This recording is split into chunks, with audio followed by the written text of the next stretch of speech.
Joshua chapter 2. Beginning at verse number 3.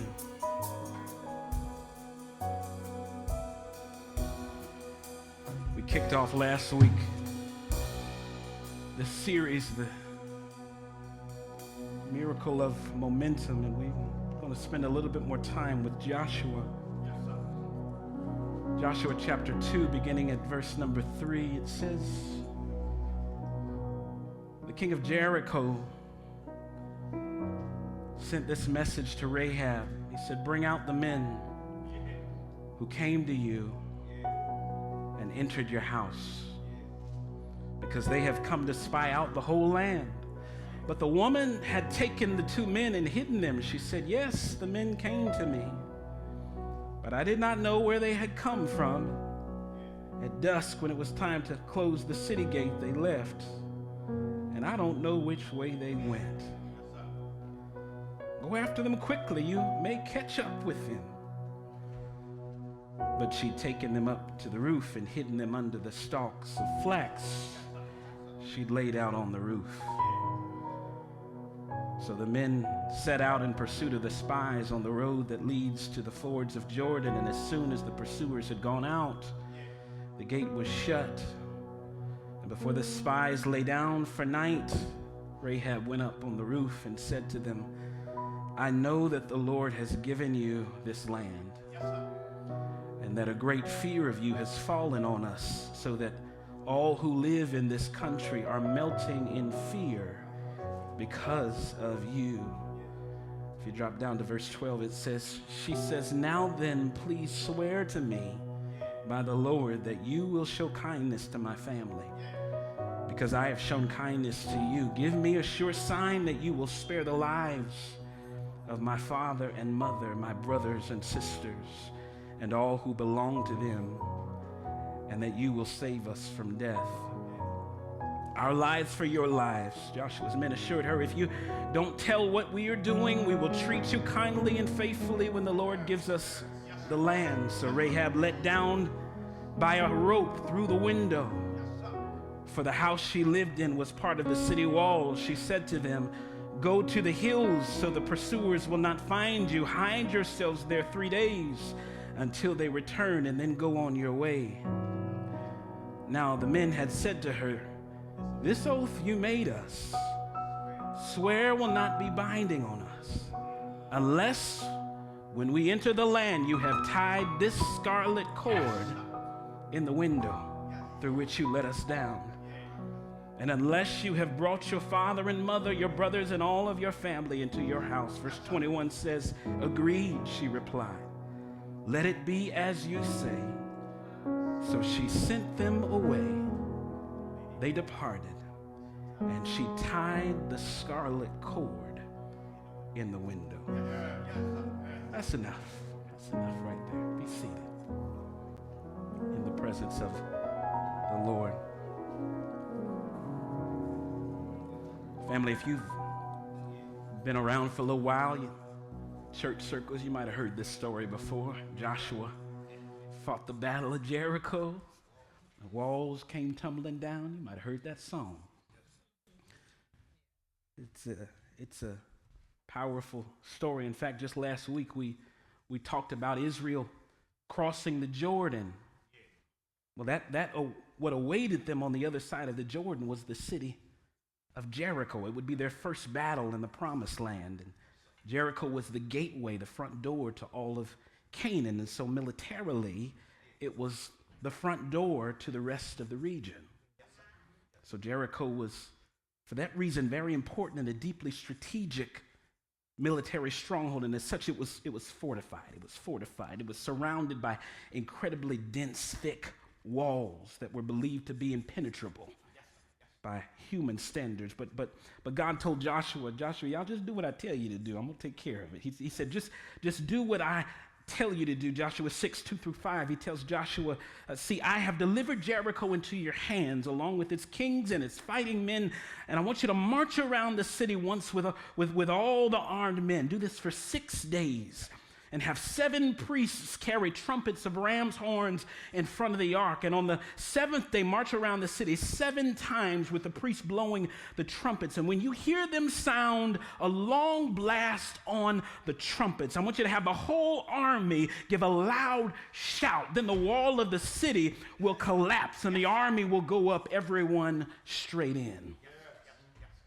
Joshua and his people obeyed God's instructions, and wouldn't you know, just as he promised, the walls of Jericho came tumbling down. Now, I don't have time to preach on that today. I don't have time to tell you that in the 1930s, there was a British archaeologist by the name of John Garstang who uncovered collapsed wall remnants at Tel Sultan, which is ancient Jericho. The walls, according to his findings, appeared to have fallen outward, which would have been a little strange for a wall to fall outward that way. I don't have time to preach about that really, but it was a fall pattern that caught their eye, but it was entirely consistent with the biblical narrative that we read, that the people went straight way into the city when the walls came down, as if they were running up ramps that had been laid out for them by their divine creator. But I don't have time to talk about that today. I also don't have time to tell you that another excavation led by an archaeologist by the name of Kathleen Kenyon in the mid-1950s, she found more evidence that of city walls there at Tel Sultan that had collapsed at their base and showed signs of fire and destruction. So that's another little thing. I don't have time to talk about that. But Joshua and the Battle of Jericho, just take my word for it. It's a powerful story. It's a fascinating story of God delivering his people into a very specific and powerful season of momentum. But family, what if I told you, I know we're talking about momentum this month, but what if I told you that Joshua isn't the only hero in that story? What if I told you? I know we talk about Joshua. He gets a lot of shine in that story. I understand why he does, but this morning I want to sit with the contribution of a woman by the name of Rahab. She don't get as much shine in this. In fact, they just called her a prostitute, but I don't like to label people by what they do. I like to get to know them for what they've been through. But they called her a prostitute by the name of Rahab. Remember, before Israel had even crossed the Jordan, you remember Joshua had sent some spies in, 2 spies.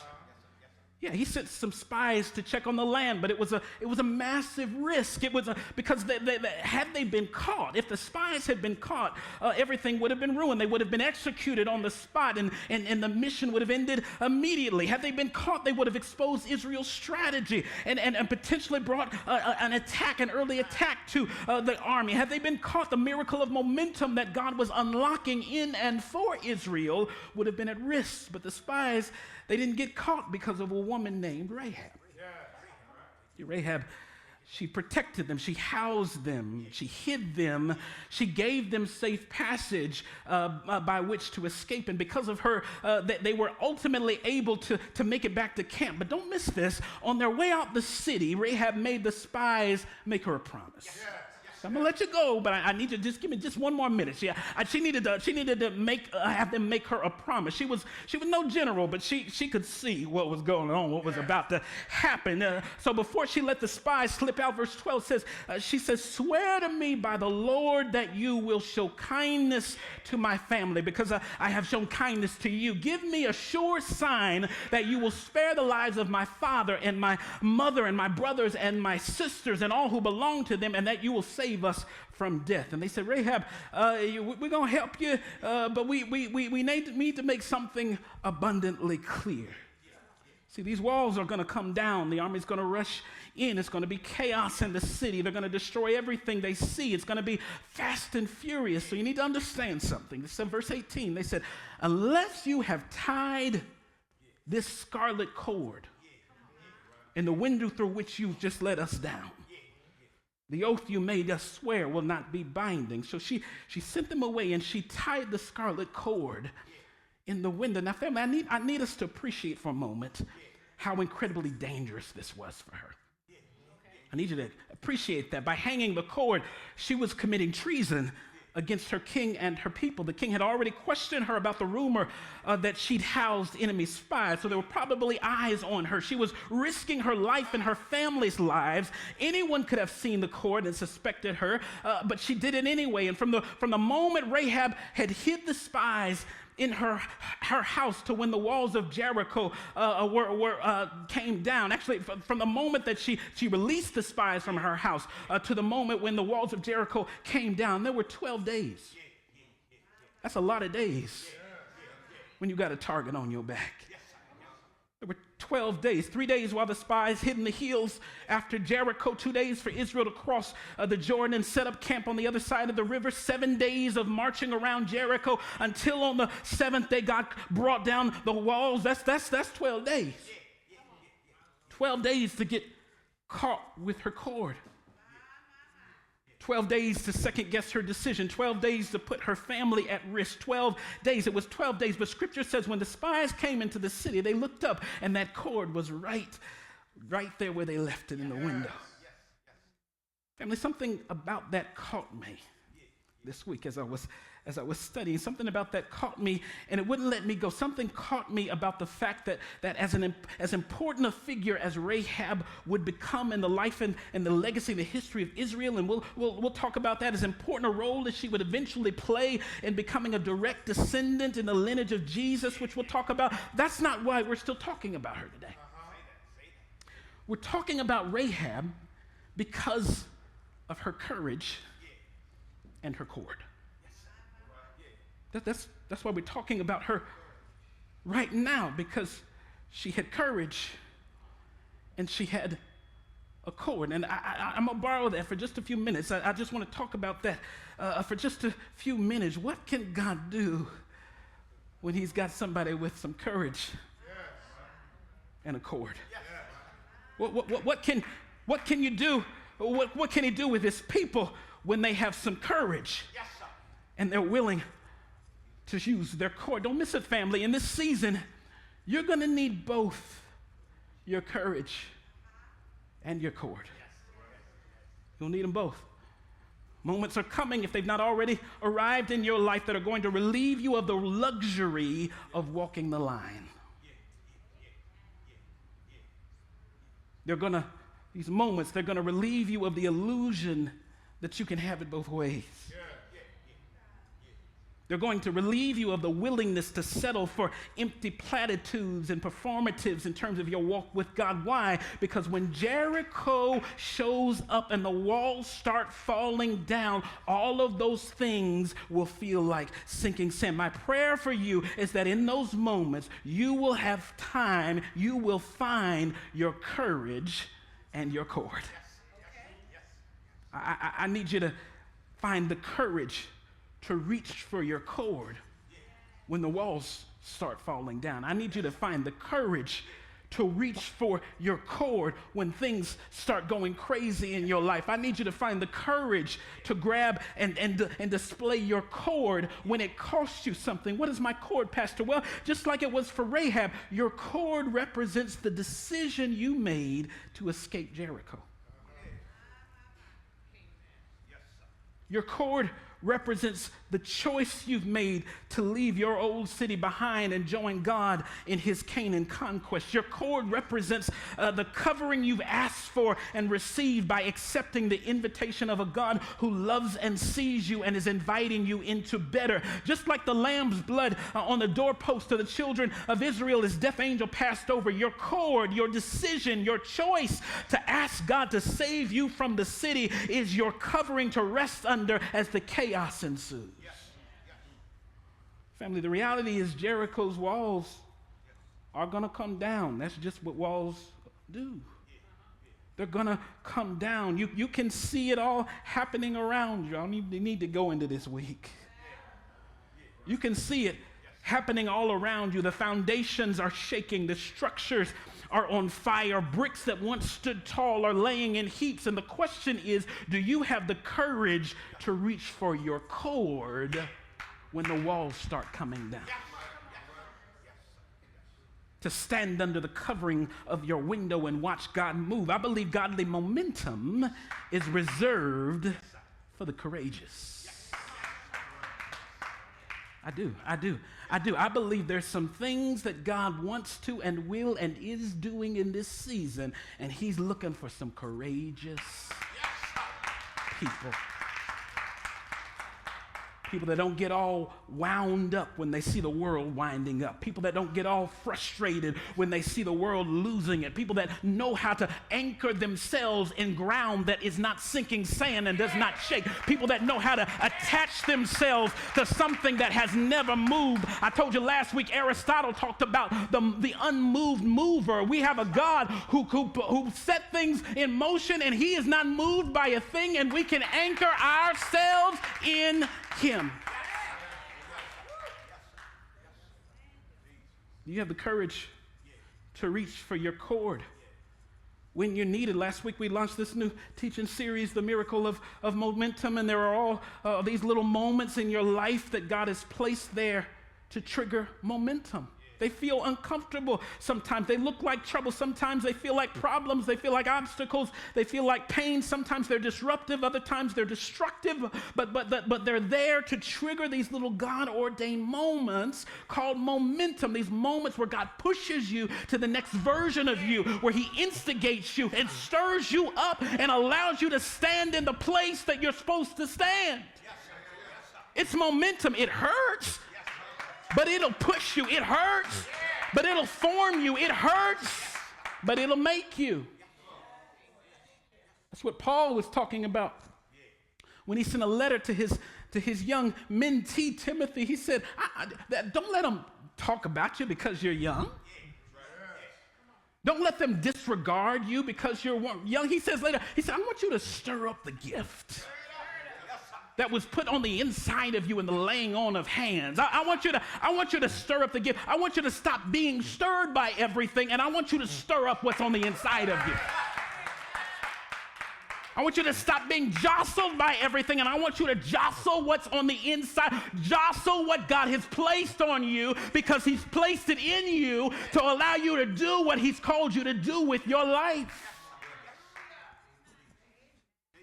It's momentum.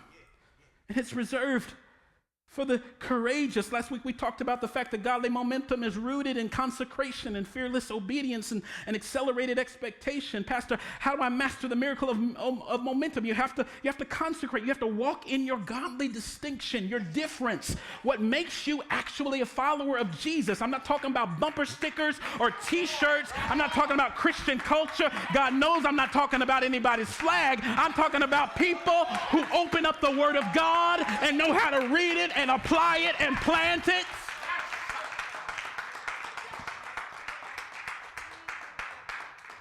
You have to consecrate. You have to consecrate. And then you have to have fearless obedience. You have to be brave enough to stand where you haven't stood before. Last week, they stood in water that was unfamiliar water. It was crazy water. It was violent water. But God told them to stand there because there was purpose in it. You gotta be willing to be fearlessly obedient to do what God has called you to do. And then you've got to have accelerated expectation. You've got to expect God to move like he said he's going to move. But this week, I want to share more on this topic but I really want to talk to Rahab. I'm going to invite Rahab to talk to us because I think she wants to teach us something about courage. What does it look like to have courage in the face of chaos? What does it look like in your life to have courage in the face of conflict? To have courage in the face of criticism. These are all tactics that the enemy uses to block godly momentum, but we don't have to be blocked by them. We just have to know how to walk in courage concerning them. Listen to what David tells his son Solomon in 1 Chronicles 28:20. Now understand, David is old in this passage. His fighting days are over. The victories that defined his reign are behind him, and now he's standing before Solomon, his son, who is about to inherit not just the throne, he's about to inherit a calling. Solomon isn't stepping into comfort. He's stepping into responsibility. He's stepping into something heavy. The task ahead of him isn't small. He's been assigned to build the temple of the Lord, something David wanted to do but was never allowed to do. So David looks at Solomon knowing the work will be overwhelming, knowing the pressure will be immense, knowing the temptation to delay, to hesitate, to shrink back is going to be real. So before Solomon ever lifts a tool, before a single stone is set in place, David speaks these words. He says, be strong and courageous. Dad, I'm just building a building. I'm just building a church. No, he says, you don't understand what it's going to cost you to do what you're called to do. He says, you need to be strong and courageous. And he says this, and do the work. Why did he tell him to do the work? Because David knew that every time you hit a heartache, every time you hit a roadblock, every time you hit a ditch, you're going to ask yourself, am I really called to do the work? Am I really supposed to do this? Do I really want to do this? Is this costing me more than I want to pay? So David said, before I go home, before I'm no longer with you, I need you to hear me say, be strong and courageous and do the work. He says, do not be afraid or discouraged, for the Lord God, my God, he said, is with you. He will not fail you or forsake you until all the work for the service of the temple of the Lord is finished. See, David doesn't give Solomon architectural plans. He doesn't give him a checklist. He doesn't give him telephone numbers to all the people he's going to need to do the stuff with. He gives him courage. He stirs up in him courage because David understands something deeply spiritual. Courage isn't what you need after God moves. It's too late. It's too late at that point. You need courage before God moves. You need courage before you see the situation getting better. You need courage before it starts working out. You need courage before the foundation of the temple is built. You need courage before you know for sure that God's going to come through. That's when you need courage. And that's exactly where we meet Rahab this morning. Just like Solomon, Rahab was facing a future that felt bigger than her capacity. She's looking out in the world, and this literal chaos is coming upon her. And she was in a city that was marked for destruction. She was dealing with a king that was searching for traitors. She was making a decision that could cost her everything, and yet she did the work. She courageously hung her cord.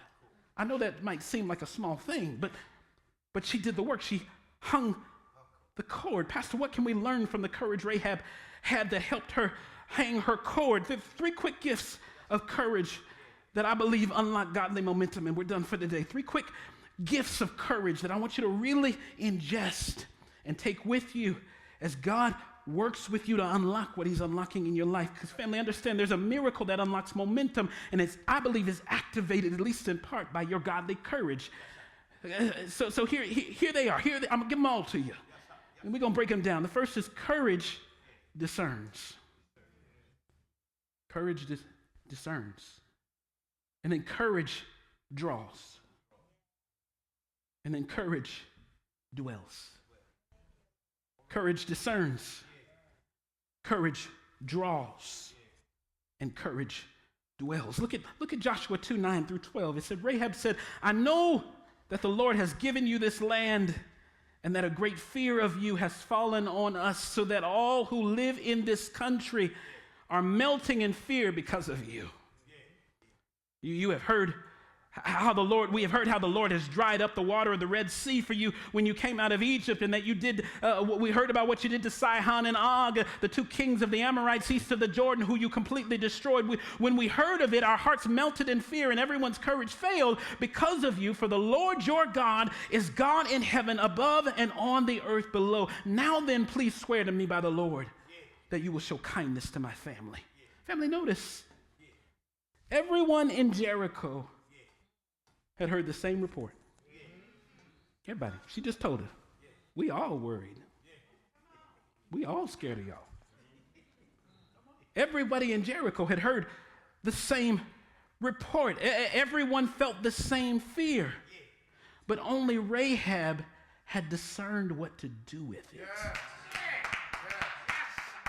You can look at the same world that everybody else is looking at, You can look at the same chaos, the same foolishness, the same circular stuff happening. We can look at all of the same stuff everybody else is looking at, but then we can ask God to give us discernment. Discernment don't choose sides. Discernment don't say you and them and not they and there. Discernment sits at the feet of God and asks, what do you want me to do about this today on this one? How should I understand this one on that one? It doesn't receive from God and then go somewhere else and then decide to listen to what you heard 10 days ago and try to live your life. No, it goes to God every single day. What you want me to know today, God? How do you want me to see my life today, God? Discernment. Discernment makes the difference. What do you do with what you discern? Remember, to discern is to have spiritual insight. It's to have godly perception. It's more than just to see. It's to know what to do with what you see. It's to be sensitive to the voice of the Lord concerning a matter. But knowing stuff isn't helpful if you don't know what to do with it. That's why Paul says it like this in Philippians 1:9-10. He says, and this is my prayer, that your love may abound more and more in knowledge and depth of insight, so that you may be able to discern what is best. Rahab didn't just hear about the Red Sea. She didn't just hear about Sihon and Og. She didn't just acknowledge Israel's military dominance. She discerned something deeper. She looked at all the things that she saw, and she opened herself up to the voice and the wisdom of God, and she discerned all the way to seeing the character of God. A God she'd not met yet. But she understood him better than some of the folks that supposedly had met him. She said, the Lord your God. She's talking to the spies, and she said, we didn't heard about what all you did to those people. And you would think by the list that she was laying out, she would have ended with a statement that was something like, and so we're afraid because of it, and there's chaos in the land because of it. But no, that wasn't her last statement. Her last statement was, the Lord your God is God in heaven above and on the earth below. She took all of the crazy inputs that she saw, all of the things that drove everybody else insane and into fear and to worry, and she took those inputs, but she discerned that they meant something different for her. She discerned that they were more about the God of Israel than Israel itself. She said, the Lord your God is God in heaven above and on the earth below. Family, are you courageous enough to discern your way all the way through to a revelation and not just to worry? Because discernment's going to ask you to sit in the things. You can't just pretend the things aren't going on. You can't just bury your head and pretend the world's not what the world is. But discernment's going to require you to open your eyes and perceive the world around you. But godly discernment is going to require you to sit at God's feet so that you can understand what to do with it. What is the revelation that God has for you relative to what you see going on in the world? Discernment makes the difference. Rahab hadn't even been to church yet. She's already discerning the truth. She hadn't even got her t-shirt. Didn't know yet one of the songs. And she was already discerning the truth. God, the courage discerns. It discerns. And not only that, courage doesn't just discern, courage draws. Joshua 2:18-19 says, the spies said, unless when we enter the land you have tied the scarlet cord in the window through which you let us down, and unless you have brought your father and your mother and your brothers and all of your family into your house, if any of them go outside your house into the street, their blood will be on their own hands. So Rahab, she didn't just hang the cord for herself. She hung the cord for her house. She said, I can't make them stay, but this cord going to be on the window. I can't browbeat nobody into nothing, but this here cord is going to be. She made a decision of what she was going to do to hang the cord for her family. And not only that, but she invited her family. She gathered her family into the house. She couldn't control the whole city, but she could control what was going on in her house. I can't mess with your crazy, but I can manage mine. She couldn't control the whole city, but she could fight for her family to be in the house. Courage draws people in toward safety. And this is important because that's not a revelation that everybody really gets.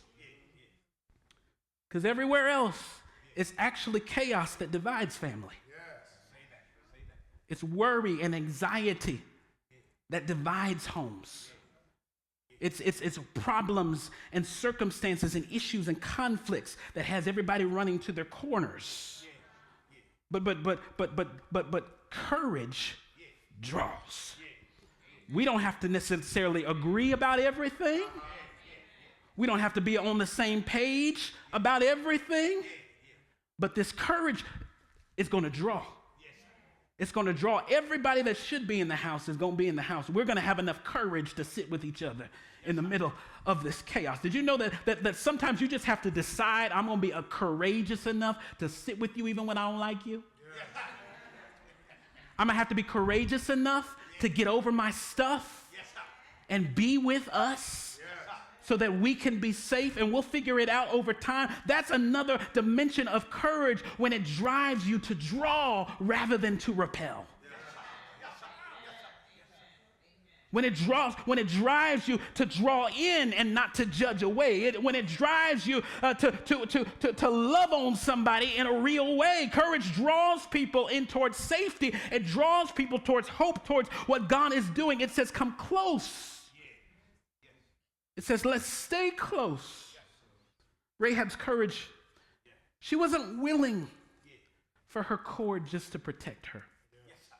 That would have been failure in her mind.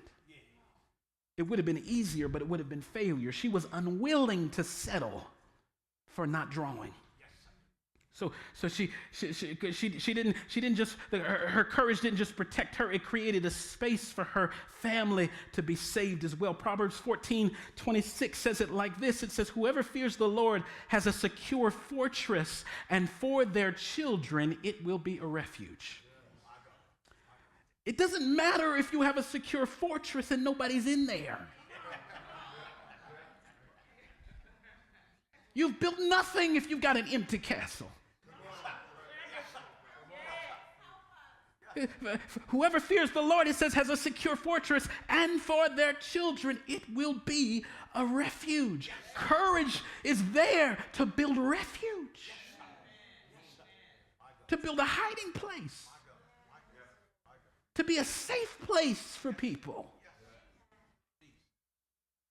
But how many know sometimes it takes courage to draw? Sometimes it takes courage to draw, to speak truth, to set boundaries, to lead one another to God when the world is trying to pull you apart. Rahab reminds us that courage isn't just for facing giants in Jericho. Sometimes it's for facing your kids. Yeah, I love them, but sometimes you need courage to be able to say the hard thing. You need courage to talk to your parents. You need courage sometimes to call the sibling that you always forget to call. You need courage. You need courage to talk to that cousin you fell out with. Sometimes God just wants us to use his courage to create space to draw. So courage discerns, courage draws, and courage dwells. It dwells. Verse 25, but it says, but Joshua spared Rahab the prostitute with her family and all who belonged to her, because she hid the men Joshua had sent as spies to Jericho, and she lives among the Israelites to this day. It dwells. That means after the walls fell, after the chaos passed, after the miracle happened, Rahab didn't just get rescued, she got repositioned. A new people, a new culture, a new identity, a new future. Family, courage doesn't just rescue you from something, it welcomes you into something. Rahab didn't just dwell temporarily in her new life. She stayed long enough to be woven into the lives of other folks. Matthew 1 tells us that Rahab becomes the mother of Boaz, the great-grandmother of David. And so she becomes a part of the lineage of Jesus Christ himself. The cord didn't just save her, it rewrote her destiny. The woman they said was just a prostitute became the lineage of a savior, of a kingdom. She had learned how to courageously discern. She had learned how to allow God to use her, and all of that came by way of a little miracle called momentum. It's some courage and a cord is all it took. What started as a scarlet cord ended up as a crimson fountain filled with blood. Can't shake it. It was a cord, but then it became a fountain. It was filled with blood, and it was drawn from Emmanuel's veins. You know we got that because of Rahab.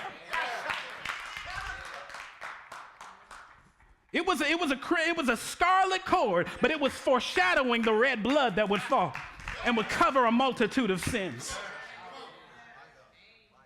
Thank you, Rahab, for hanging your cord. Thank you for being courageous enough. Thank you for being courageous enough to fight for me before I got here. Thank you for being courageous enough to do your work, to do your work so that I can do my work. Thank you, Rahab, for not stopping at being at just what they called you, but going for what God had called you. We got to be courageous, family. We got to hang our cord on the window, even when it costs us something. We got to be courageous. We got to be courageous enough to discern what we need to discern, to hear and sit with God enough to see the world through his eyes. We got to hang our cord. We got to hang it so that we can discern. We got to hang it so that we can draw. We got some people to draw. Everybody's pushing. We need to pull. Everybody's run them off. We need to run them in. We got to draw. Then we got to hang our cord so that there's somewhere to dwell. We can dwell in his purpose. We can dwell in his power. We can dwell in what he's called us to be. And then we watch God bring the miracle of momentum into our lives. Family, all it took was a little courage and a cord. What about you? What is God challenging you to be courageous about in this season? Is your cord in the window? Or is it stuffed down in the bottom of your pocket? What are the ways in which God is challenging you to put on display what he's doing in your life? Challenging you to be courageous enough to not just stop at the inputs, but to sit with him so you know how to receive them, what to do with them, to not just stop at the rejection, but actually draw people beyond it, to actually dwell in his presence and call others to dwell there as well. Are you courageous enough to do something with your cord? Stand on your feet with me.